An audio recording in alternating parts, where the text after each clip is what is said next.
جو بچے ہیں سنگ سمیٹ لو از فرحت اشتیاق۔ قسط نمبر 36۔ غیر دلچسپی سے چینل تبدیل کرتے اس کے ہاتھ یکدم ہی ایک چینل پر آ کر رکے تھے۔ روما کے اوپر ڈاکیومنٹری آ رہی تھی، وہاں کے تاریخی مقامات، ان کی تاریخی اہمیت پر۔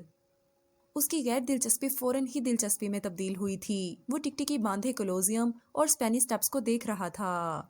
ارے اب ٹروی فاؤنٹین دکھا رہے ہیں، وہ پہلے سے بھی زیادہ الرٹ ہو کر بیٹھا۔ سیاحوں سے گھرا ٹروی فاؤنٹین، سیاحوں کو وہاں پانی میں سکے اچھالتے دکھایا جا رہا تھا۔ ساتھ ٹی وی دیکھنے والے ناظرین کو سکے اچھالنے کا پس منظر بھی بتایا جا رہا تھا۔ کہا جاتا ہے آپ روم دوبارہ آنا چاہتے ہیں تو یہاں پانی میں سکے اچھالیں۔ ٹی وی پر سے ابھرتی یہ آواز سن کر اس کے دل میں ایک خلش سی پیدا ہوئی۔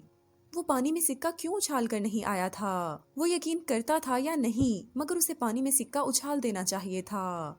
I didn't toss a coin into the fountain, but I still want to go back to Rome. میں نے وہاں فوارے میں سکہ نہیں اچھالا، لیکن میں روم میں واپس جانا چاہتا ہوں۔ وہ خود کلامی کرتے ہوئے نہ جانے کس سے مخاطب تھا۔ وہ خود سے روم کبھی نہیں جائے گا، وہ وہاں نہیں جانا چاہتا تھا۔ مگر کچھ ایسا ہو تو سکتا ہے نا کہ اسے پھر کسی دفتری کام سے وہاں بھیجا جائے۔ تب تو اسے خود سے لڑنا بھی نہیں پڑے گا کہ وہ روم میں اپنی زندگی سے خوش ہوتا، کسے دھوکہ دینے کی کوشش کر رہا ہے، خود کو یا پھر اس لڑکی کو۔ وہ جس جگہ سے سب چھوڑ چھاڑ آنن فانن بھاگ آیا تھا، وہ وہاں پھر جانا چاہتا تھا۔ کچھ ایسا ہو جائے کہ اس کے آفس والے اسے پھر سے روما بھیج دیں۔ خود سے وہ وہاں نہیں جا سکتا، خود سے اگر گیا تو اس کے اندر سے ابھرتی آوازیں اس سے پھر لڑیں گی، اسی طرح جیسے ٹبلی سے آنے کے بعد اس کے اندر موجود بہت تلخ اور زندگی سے نفرت میں مبتلا شخص اس سے لڑا تھا۔ اس نے اس سے سوال کیا تھا کہ آخر کس حق سے وہ اپنی زندگی کی تاریکیوں، سیاحیوں اور ذلتوں میں اس لڑکی کو شامل کرنے کی کوشش کر رہا ہے جو سراپا محبت ہے، سراپا خوشی ہے، سراپا ہنسی ہے، سراپا زندگی ہے۔ یہ ہنسی، یہ خوشی اور یہ زندگی لیزا محمود کے پاس ہمیشہ رہنی چاہیے تھی۔ اپنے اندر سے ابھرتی ان آوازوں ہی کے سبب وہ اٹلی سے آنن فانن واپس آ گیا تھا۔ اس لڑکی کی زندگی سے ایک دم ہی باہر نکل آیا تھا۔ اگر وہ خوشیاں بانٹنے والی اس بہت پیاری لڑکی کو کوئی خوشی نہیں دے سکتا، تو اسے یہ حق بھی حاصل نہیں کہ وہ اسے اپنی زندگی کی بدنمائیوں اور تاریکیوں میں حصہ دار بنائے۔ ایک بچگانہ سی دعا تھی جو وہ کر رہا تھا۔ اس کے آفس والے اسے زبردستی روم بھیج دیں، وہ منع بھی کرتا رہے، تب بھی کسی بھی اہم کام کا کہہ کر اسے وہاں پر زبردستی بھیج دیا جائے، اس کی مرضی کے خلاف جبراً حکم دے کر، تب تو اس کے اندر سے کوئی اس سے لڑ بھی نہیں سکے گا۔ وہ خود کو بے بس اور مجبور ظاہر کرتا کہے گا کہ یہ اس کی نوکری کی مجبوری ہے جو وہ اٹلی دوبارہ جا رہا ہے۔ اس نے وہ ڈاکیومنٹری پوری دیکھی تھی، اسے پتہ ہی نہیں چلا تھا، وہ شہر سے محبت میں مبتلا ہو گیا تھا، اسے روم سے محبت ہو گئی تھی۔ وہ شہر میں پھر جانا چاہتا تھا، جو جگہیں تب نہیں دیکھ پایا اب دیکھنا چاہتا تھا، اکیلے نہیں کسی کے ساتھ۔ وہ ان تمام تاریخی جگہوں کی بہت ساری تصاویر کھینچنا چاہتا تھا، اکیلے نہیں کسی کے ساتھ، کسی اور کو بھی ہونا چاہیے تھا ان تصاویر میں اس کے ساتھ۔ اسے ٹی وی پر اسپینش سٹیپس دیکھتے ہوئے وہاں وہ اور لیزا بیٹھے نظر آ رہے تھے۔ نہیں، گھنٹی کوئی نہیں بجی تھی، حلفیہ انداز میں بول کر یہیں بیٹھ کر اسے یقین دلایا گیا تھا۔ وہ بے اختیار کھل کر ہنسا تھا، وہ کہکا لگا کر ہنسا تھا۔ نہیں، مجھے تم سے محبت نہیں ہوئی ہے۔ اس لڑکی کی یاد ہی اتنی خوبصورت تھی کہ اسے اپنے اعصابی درد کا احساس تک نہیں رہا تھا۔ ڈاکیومنٹری ختم ہوئی تو ٹی وی بند کر کے اس نے لیپ ٹاپ اٹھا کر گود میں رکھ لیا۔ نیند اسے ابھی آنی نہیں تھی، دوا لینے سے وہ کترا رہا تھا، اور ویسے بھی درد اس وقت قابل برداشت محسوس ہو رہا تھا۔ اپنے شوق اور دلچسپی سے کوئی مووی دیکھے اسے برسوں ہو چلے تھے، مگر اس وقت وہ اپنے لیپ ٹاپ پر رومن ہالیڈیز ڈاؤن لوڈ کر رہا تھا۔ یہ مووی اس نے کبھی بھی نہیں دیکھی تھی، آج دیکھنا چاہتا تھا۔ وہ لیپ ٹاپ لے کر اپنے کمرے میں آ گیا تھا، وہ مووی دیکھ رہا تھا لیٹا ہوا۔ مووی میں روم کی مختلف جگہوں کو دیکھتے اسے ان جگہوں پر مووی کے مرکزی کردار نہیں بلکہ وہ خود اور لیزا چلتے پھرتے نظر آنے لگے تھے۔ خیر خوبصورت تو میں ہوں۔ ہاں خوبصورت تو وہ بہت ہے، وہ واقعی بہت خوبصورت ہے۔ میں زیادہ تو نہیں بولتی، لگتا ہے تم نے کبھی کوئی باتونی لڑکی دیکھی نہیں ہے۔ وہ لیپ ٹاپ کی اسکرین پر مووی میں ان اداکاروں کو نہیں اسے دیکھ رہا تھا۔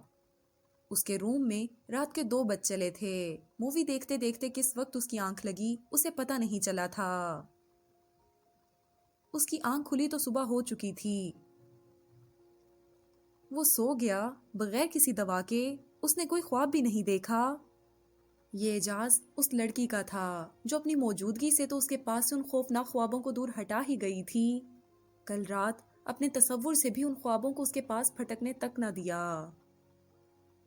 شاید اس لیے کہ کل رات اس نے وہ کوشش نہ کی تھی جو اٹلی سے آنے کے بعد جان بوجھ کر پوری شعوری کوشش کر رہا تھا۔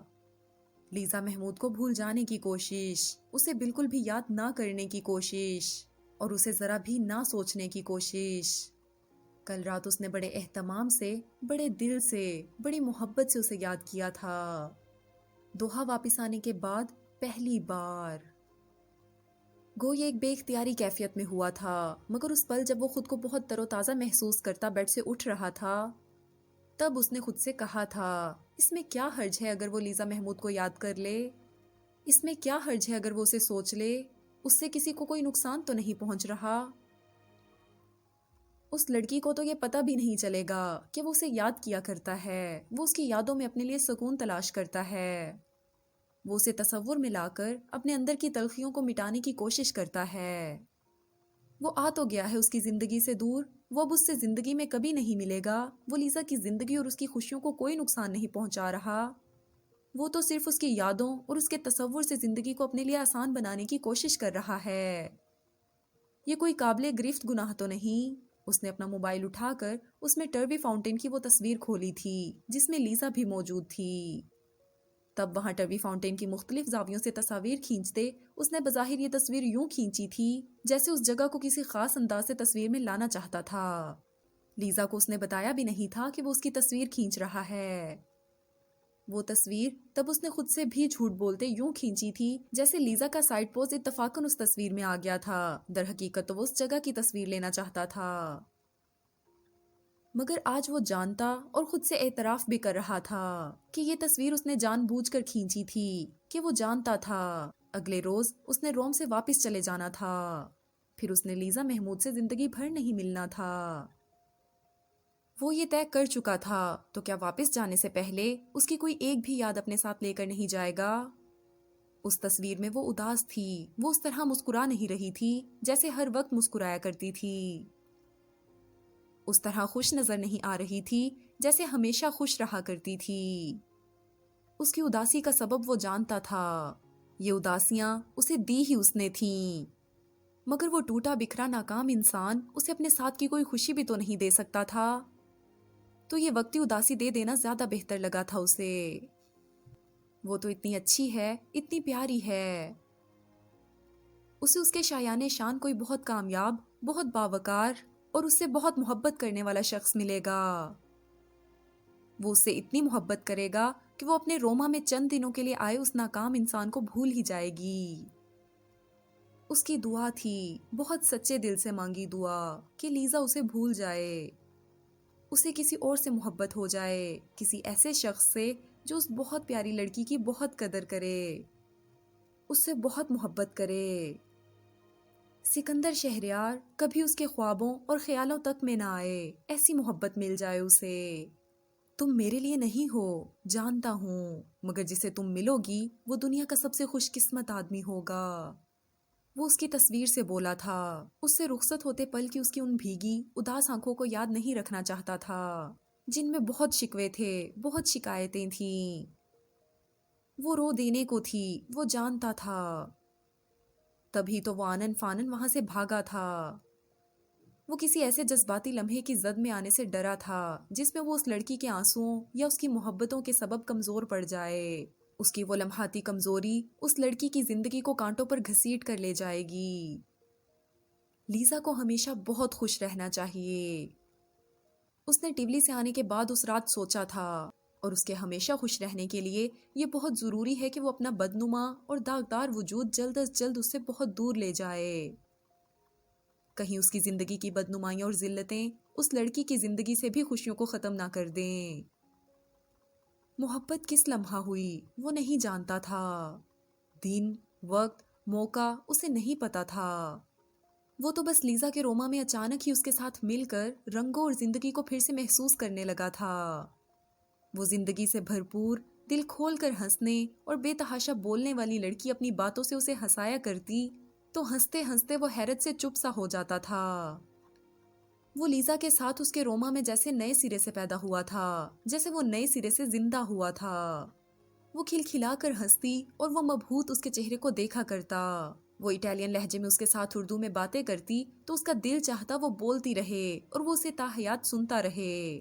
اس کے نرم ہاتھوں کا لمس اسے ابھی بھی اپنے ہاتھوں اور لبوں پر یوں محسوس ہو رہا تھا گویا ابھی ابھی وہ اس کے زخموں پر مرہم لگا کر گئی ہو۔ وہ کس طرح اس کی فکر کرتی تھی، وہ کس قدر اس کا خیال رکھتی تھی۔ ٹیولی میں پہلی بار اس کے دل نے ضدی انداز میں مچل مچل کر کہا تھا، وہ چاہتا ہے یہ لڑکی ساری زندگی یوں ہی اس کی فکر کرے، یوں ہی اس کا خیال رکھے، وہ چاہے اسے مایوس کرے چاہے اسے ناراض کرے، مگر وہ لڑکی یوں ہی اپنی محبت اس پر نچھاور کرتی رہے۔ وہ اپنے اندر کیوں نوازوں اس شور سے گھبرایا تھا، ٹیولی میں اس نے کیوں لیزا کے آنسو صاف کیے تھے، اس کا اس پل یہ دل کیوں چاہا تھا کہ وہ اسے بھینچ کر اپنے سینے سے لگا لے، اس سے کہے کہ میرے ہوتے ہوئے تم کیوں رو رہی ہو، میں تمہیں کبھی کوئی تکلیف کوئی نقصان نہیں پہنچنے دوں گا، میں اپنی جان دے کر بھی تمہیں ہر نقصان سے بچا لوں گا۔ اپنے اندر سے ابھرتے اس شور نے اسے اتنا ڈرایا تھا کہ اس رات ہوٹل جاتے ہی اس نے اپنی واپسی کی سیٹ کنفرم کرا لی تھی۔ وہ اگلے روز صبح 6:30 بجے آفس پہنچ گیا تھا۔ اس نے طے کر لیا تھا وہ آج اور کل کا پورا دن لگا کر اپنا باقی بچا تمام دفتری کام مکمل کر لے گا۔ اس نے قصدن سارا دن لیزا کو فون نہیں کیا تھا، وہ اسے نظر انداز کرنے کی کوشش کر رہا تھا۔ اپنا وقت ادھر ادھر کہیں بھی گزارنے کے لیے وہ شام میں دفتر سے نکلا تھا جب لیزا کی کال آئی تھی۔ یکدم ہی اس کا دل چاہا تھا وہ روما کی گلیوں میں آخری بار اس کے ساتھ قدم سے قدم ملا کر چلے۔ اس نے اسی وقت کھڑے کھڑے ٹروی فاؤنٹین جانے کا فیصلہ کیا تھا۔ وہ آج اس سے آخری بار مل رہا تھا۔ خود کو بہت خوش، بہت لاپرواہ ظاہر کر کے اس نے اسے اپنی واپسی کا بتایا تھا۔ اس کی اداسی، اس کی آنکھوں کی نمی دیکھ کر اس کا دل بہت دکھا تھا، مگر یہ دکھ اس دکھ سے بہت کم تھا جو لیزا کو اس کے اقرار محبت کے بعد اس سے ملتا۔ وہ اسے دے کیا سکتا ہے؟ ناکامیاں، مایوسیاں، تلخیاں، رسوائیاں اور ذلتیں۔ وہ ایک زندہ لاش سے زیادہ کچھ بھی نہیں۔ وہ اسے کچھ بھی نہیں دے سکتا۔ وہ اسے اصرار کر کے اپنے گھر بلا رہی تھی، وہ چاہ کر بھی اسے انکار نہیں کر پایا تھا۔ وہ جانے سے پہلے ایک بار اور اس سے ملنا چاہتا تھا، ایک آخری بار، پھر اس کے بعد تو صرف خوابوں اور خیالوں میں ملنا تھا۔ وہ اس آخری دن بھی صبح سے شام تک آفس میں اپنا بقایا کام نپٹاتا رہا تھا۔ لیزا سے صرف ایک میٹنگ ہے کہہ کر اس نے جھوٹ بولا تھا۔ وہ اسے یہ تاثر ہرگز نہیں دینا چاہتا تھا کہ واپسی کا یہ فیصلہ اس نے ایک دم اچانک اور آنن فانن کیا ہے۔ وہ پاگل لڑکی اس سے اظہار محبت سننا چاہتی تھی، اس سے، سکندر شہریار سے، جس کے پاس اسے دینے کے لیے کچھ بھی تو نہ تھا۔ وہ اسے کیا دے سکتا تھا؟ اس کا وجود زخم زخم تھا، اس کی روح مر چکی تھی۔ ایک بے جان لاش کے ساتھ اس لڑکی کو کیا مل سکتا تھا؟ وہ خود اپنے آپ سے آخری لمحوں تک بہت ڈرتا رہا تھا۔ اس کی طرف جس طرح اس کا دل کھنچتا تھا، اسے بہت خوف آیا تھا اس لمحے سے کہ جس میں لیزا کے آنسوؤں سے یا اپنے دل کے ہاتھوں کمزور پڑتا وہ اسے کچھ کہہ نہ بیٹھے۔ اظہار محبت نہیں بھی تو کوئی ایسی میٹھی دل نشیں بات جو وہ اس سے سننا چاہتی تھی، جس میں کوئی وعدہ، کوئی امید نہ بھی ہو، تب بھی وہ بات اس کا لیزا کی جانب جھکاؤ ظاہر کرتی ہو۔ وہ اسے کبھی بھی نہیں بھول پائے گا یہ بتاتی ہو۔ اس کی زندگی کی سچائیاں اتنی کڑوی، اتنی بدصورت تھیں کہ ان میں وہ کسی اور کو حصے دار نہیں بنانا چاہتا تھا، تو لیزا محمود کو کیسے بنا دیتا؟ لیزا محمود جس نے اسے زندگی کو پھر سے محسوس کرنا سکھایا تھا، لیزا محمود جس کے روما میں وہ اس کے ساتھ پھر سے خوش ہونا سیکھ کر آیا تھا۔ جس سے وہ پھر سے ہنسنا سیکھ کر آیا تھا۔ مزید ویڈیوز اور اپڈیٹس کے لیے چینل سبسکرائب کرنا نہ بھولیں اور بیل آئیکن کو بھی ہٹ کریں۔